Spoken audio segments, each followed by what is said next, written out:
Welcome to the Banker Lamp. Please enjoy the video. You start by syncing and exporting. Make sure contacts are enabled in iCloud, then sign into iCloud. COM on a computer. Once there, select all contacts and export a vCard. VCF file. Do this now because SIM cards accept only limited fields and capacity. Cleaning duplicates before transfer prevents wasted SIM slots. If you have large groups, split exports into smaller VCF files so you can control which contacts go to the limited SIM storage.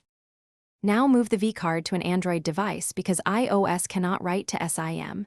You can email the VCF to yourself, use USB file transfer, or upload to Google Drive and download on Android. Once the file is on the phone, open the Contacts app and choose Import/Export, then import from VCF, selecting device/phone storage as the destination. Make sure the contacts are saved to the phone's local storage rather than only to a Google account, since only phone-stored contacts can be copied to the SIM. Finally, you copy those phone-stored contacts to the SIM. In Android's Contacts app, choose Import/Export and pick Export to SIM card, then select the contacts or all and confirm. Be aware SIMs usually store limited fields, typically the name and one number, so verify critical numbers after export.